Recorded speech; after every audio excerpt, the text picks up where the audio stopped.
likely to cry during movies? Wala, hindi na siya lumaban. Si Tin na. Okay, so, Tin for this one. Who's most likely to be the more organized one between the two of you? Hindi na lumaban din si Oyoton. Binigay na niya. Wala pa ako Who's most likely to spend their whole day in pajamas? Hindi gagalaw. Ay. Ikaw. Oh. Ikaw. Sige, pwedeng i-defend. Alam mo nga ikaw. Kasi magluluto ka pa, di ba? Oo nga pala. So after niya magluto, doon pala siya pwede mag-shower. Oo pala. Ayun naman pala. Kasi naman nagluto siya. Okay lang yun, pwede yun. Moving on to the next one. Who's most likely to be thrifty? Na-answer na natin to kanina. Mas matipid. Hind. I will ask for tips mamaya. Who's most likely to be a homebody? Yung ayaw lumalabas. Pwede rin naman both kung sa tingin nyo kayong dalawa talaga. Okay. Who's most likely to be very good at maintaining the home? Okay, bigay natin kay Tim. Yun talaga daw. This time, our next category is for your marriage. Who's most likely to say, I love you every day? Or multiple times a day? Baka magalit eh. May binibigay niya naman kayong dalawa daw. Magaling na. May disclaimer. Who's most likely to plan surprise dates? Gusto ko itong question na to. Yan. Okay. Sino nga ba? Pero hindi surprising. Pero mas planner. Mas planner. Mas planner. Hindi. Ako, may explanation. Sige lang, okay lang. Ako ang planner, pero siya yung nag-execute. Yes. So, So good job. Good combination talaga kayo. Who's most likely to forget special occasions? wow! Nasagin sa, ay, birthday ba ni, hala, hindi ko nabati. Kasi ako na. Okay lang naman yun. Kaya naman may mga calendar na tayo ngayon. Okay lang yan. Tsaka marami-rami rin ipenturan na rin, di ba? So, yes. We will take that, okay? And who's most likely to remember every little thing naman? So, pwede rin forgetful ka with some things, pero marami kang naaalala. Oh, selective memory. Yung mga bagay na sana hindi naaalala. Yung ganon. Same for Oyo. Baka gusto mo i-follow up yun? Anong may gusto sabihin si Oyo? Hindi, yung natatandaan naaalala lahat. naman. Oo. Maraming natatandaan. Si Tim kasi parang yung mga details mas naaalala niya. Okay. Parang ako naaalala ko yung kabuuan nung nangyari or may kailangan ba. Pero sa yung details, hindi kasi kunyari, Ang galing mo. 9 o'clock or ganito. Super galing mo. Gusto ko yun, Lakas pala memory ko. Pero usually sa mga couples talaga yung babae, marami talagang naaalala. Lalo na yung mga past na ayaw mong maalala. Di ba mga ganun yung mga naalala ng wives? Moving on to the next question, who's most likely to apologize first? So, O yan na, yan na. exciting to. Wow! Yan na nga. Si Ten talaga. Ikaw talaga. Ay, hindi na natin tatanungin kay Oyo kung bakit. Ako talaga. Tapos pinagdadasal ko na lang kay Lord. Lord, please, sana mag-sorry siya. Yun na. Sasabihin ka namin next time mag-pray. Family life naman tayo ngayon. Okay, so we talked about planning. Who's most likely to plan and organize family vacations? Si Oyo, even if you're the planner. Siya talaga yung nag-execute.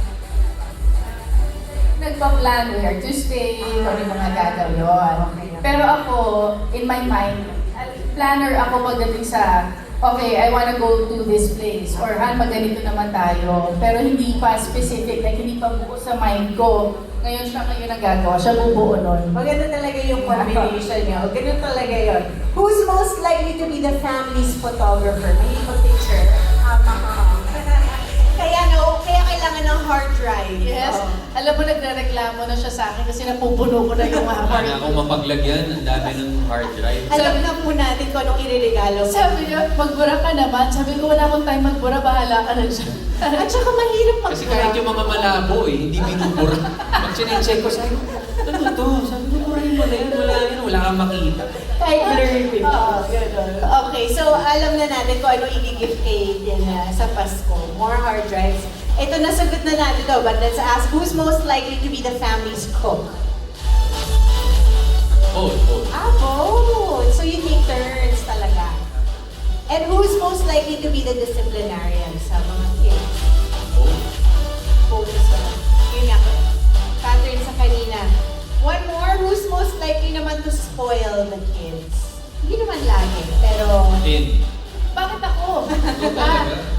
chocolates lang naman.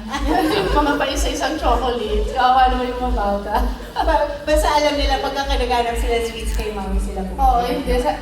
Kasi we don't really allow them to eat sweets. So, once in a while, pagka humihingi or pag sumichita ko, syempre naawa naman ako nakatingin sa akin, di ba? Tapos, ako lang yung kumakain. So, bibigyan ko sila pa isa-isa.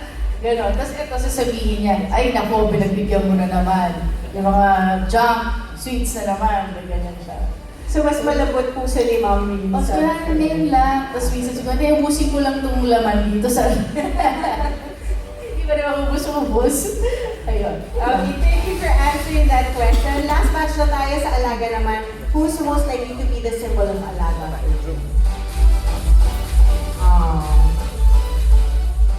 Sige na nga.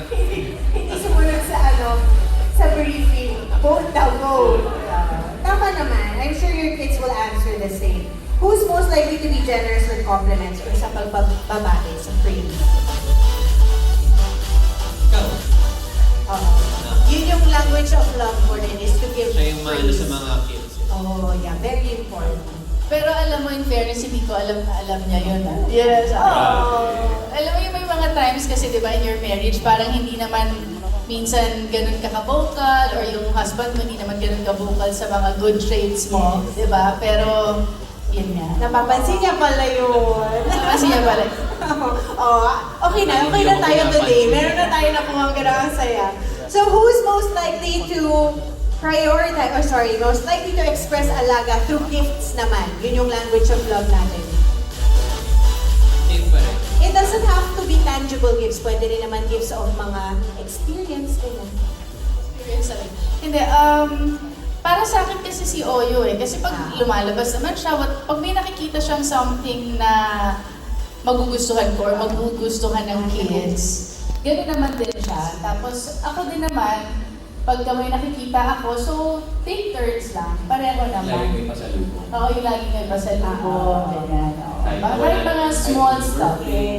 Tokens lang. Oo, or yung kunyari, ma-mention ng isang anak namin na they're into like this, or reading, or ganyan, gusto nila yung book na ganito. So yung maghahanap na siya, tapos yun, so pareho. Ang ganda naman. It shows that they know that you listen to them din, di ba? Okay, so ito naman, dahil napag-usapan natin that you guys are very hands-on parents, and you're very hands-on sa inyong pamilya, sino naman yung most likely to prioritize quality time as a way of alaga? Ako.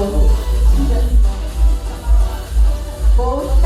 Both na. Hindi rin ako yung briefing. So, Number one kasi sa akin yung quality time. Quality time. More than anything else. Quality time talaga. Hindi naman daw ako malakwag siya.